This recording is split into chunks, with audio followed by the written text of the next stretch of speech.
नमस्कार, मैं अशोक कुमार पांडे और स्वागत है आपका द क्रेडिबल न्यूज पर।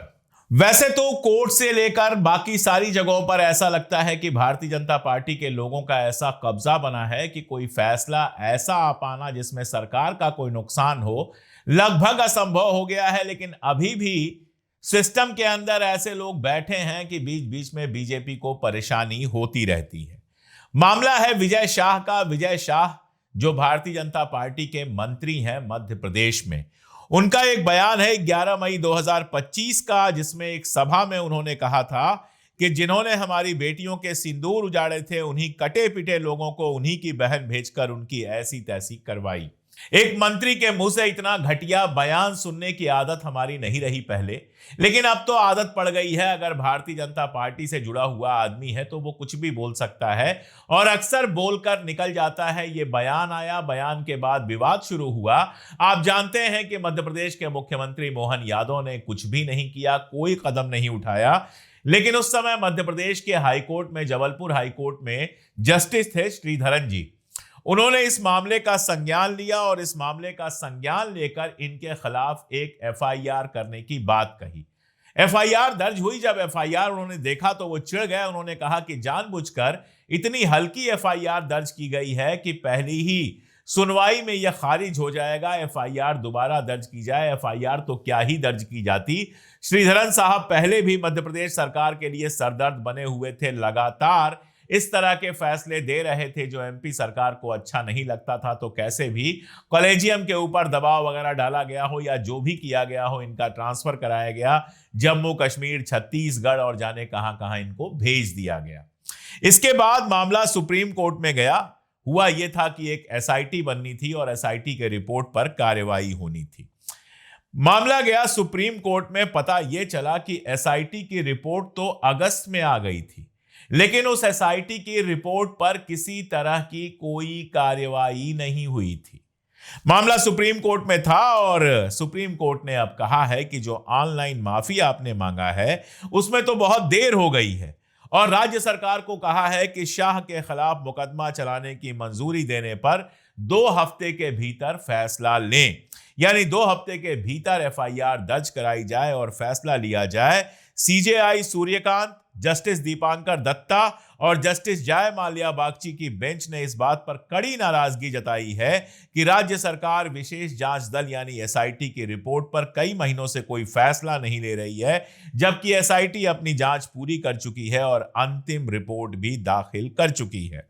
जब यह मसला चल रहा था कोर्ट में तो हमारे चीफ जस्टिस ऑफ इंडिया ने कहा कि अगर 19 अगस्त 2025 से एसआईटी की रिपोर्ट पर आप विचार ही कर रहे हैं तो कानून आप पर यह दायित्व डालता है और आपको निर्णय लेना होगा। आज 19 जनवरी है, यानी 19 अगस्त से 19 जनवरी। अगस्त बीता, सितंबर बीता, अक्टूबर बीता, नवंबर बीता, दिसंबर बीता और जनवरी का भी आधा बीत गया। सरकार इतने टाइम में, 6 महीने से ज्यादा के वक्त में फैसला भी नहीं ले पाई कि एसआईटी की जो रिपोर्ट आई है उसका क्या करना है।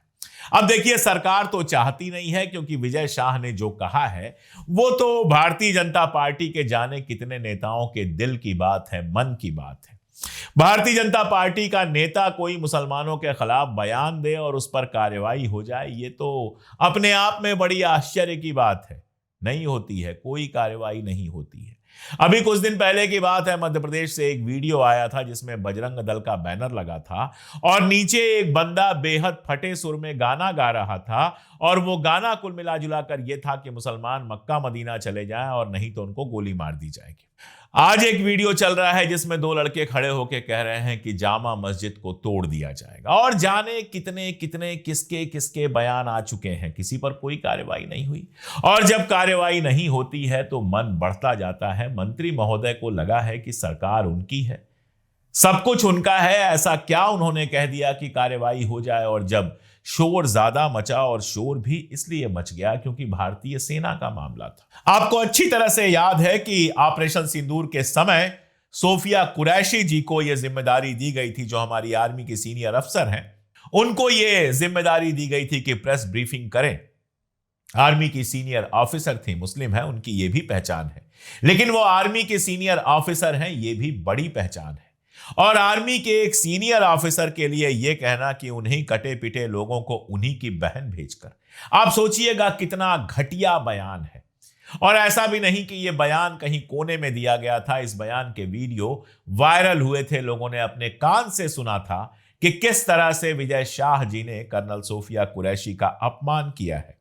अगर कांग्रेस के प्रदेश महासचिव अमित शर्मा कह रहे हैं कि सोफिया जी ने देश का मान सम्मान बढ़ाया और मंत्री विजय शाह ने देश की बेटी सोफिया कुरैशी का अपमान किया और उसे अपमानित करने वाले मंत्री को मध्य प्रदेश की मोहन सरकार बचाने में लगी हुई है, 6 महीनों से सरकार मंत्री को संरक्षण दे रही है, तो इसमें कुछ गलत नहीं है। अरे जरा सा अगर देश प्रेम होता, जरा सा अगर देश के लिए सम्मान होता, जरा सा अगर आर्मी के ऊपर आपको अभिमान होता, तो विजय शाह को उसी दिन कम से कम मंत्रिमंडल से निकाल देना चाहिए था, 6 महीने बाद फिर ले लेते।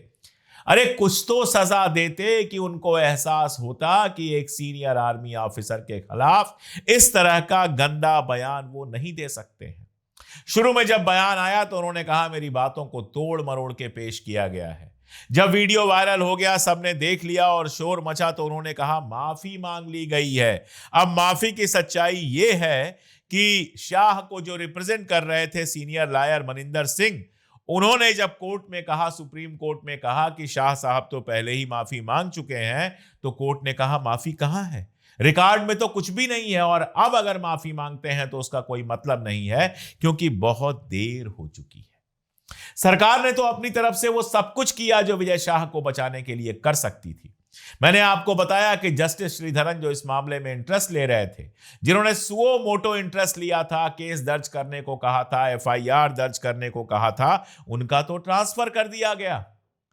उनको मध्य प्रदेश हाईकोर्ट से ही हटा दिया गया कि वो हाईकोर्ट में रहेंगे नहीं तो इस मसले पर आगे कुछ कर नहीं पाएंगे। जब उनको हाईकोर्ट से हटाया गया, उसी का मतलब ये होता है कि सरकार नहीं चाहती थी कि विजय शाह के खिलाफ कुछ हो। सरकारों की मंशाएं तो आप इसी से समझ जाइए कि संभल में जिन जज साहब ने 12 पुलिस वालों के ऊपर एफआईआर करने को कहा, एसपी ने कह दिया कि विभागीय जांच हो गई है, कोई एफआईआर नहीं होगा, और उसके बाद उन जज साहब का ट्रांसफर कर दिया गया।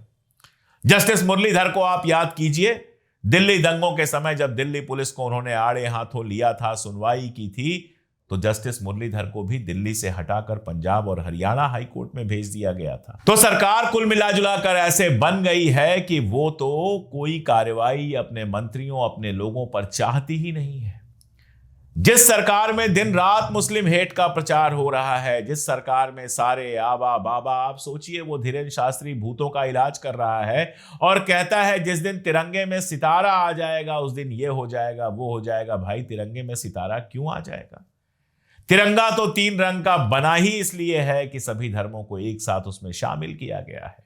तिरंगे में तो अशोक चक्र है, लेकिन आप सोचिए तिरंगे का भी अपमान है। वो आदमी कहता है कि ना वेद और जा वेद हो जाएंगे अगर वेद की पढ़ाई नहीं होगी। किस वेद में भूत भगाना लिखा गया है? जो तमाशा वो कर रहा है भूत भगाने का, वो किस वेद के हिसाब से है?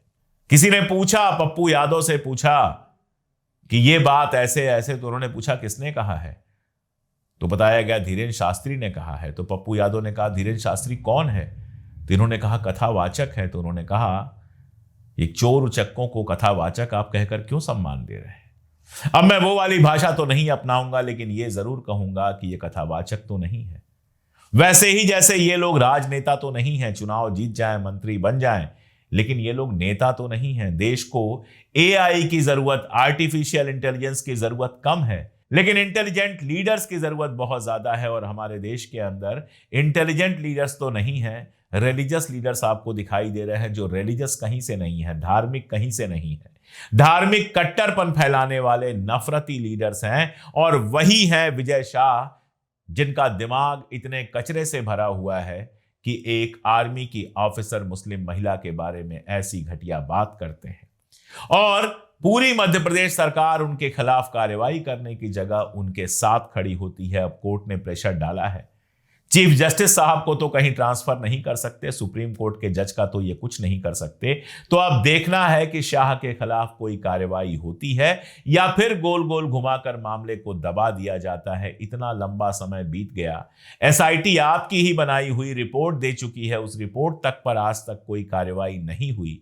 इसका मतलब है एसआईटी ने भी अपनी रिपोर्ट में कहा है कि जो किया है इन्होंने वो गलत किया है। अगर एसआईटी ने पूरी तरह से इनको फ्री कर दिया होता, कह दिया होता कि इसमें कुछ भी गलत नहीं है, तो अभी तक सरकार इनको पूरी तरह से बरी कर चुकी होती। खैर, शाह साहब फंसते हुए नजर आ रहे हैं। सुप्रीम कोर्ट ने जिस तरह की टिप्पणी की है, और खास तौर पे तब जब सुप्रीम कोर्ट के चीफ जस्टिस भी बैठे हुए थे उस बेंच में, जिस तरह की टिप्पणी की है, मोहन जी की नींद उड़ी हुई होगी। मोहन यादव जी सोच रहे होंगे इस पर क्या किया जाए, कुछ ना कुछ तो काला पीला करना ही पड़ेगा। दुख इस बात का है कि हर छोटी बड़ी बात के लिए कोर्ट का इंतजार क्यों करना है। ये तो ऐसा मामला था कि पहले ही इस पर न्याय हो जाना चाहिए था। आपको क्या लगता है, कमेंट में बताइएगा।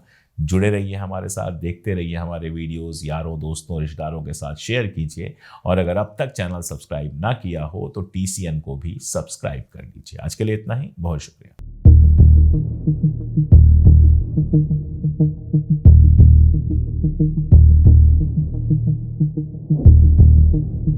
Thank you.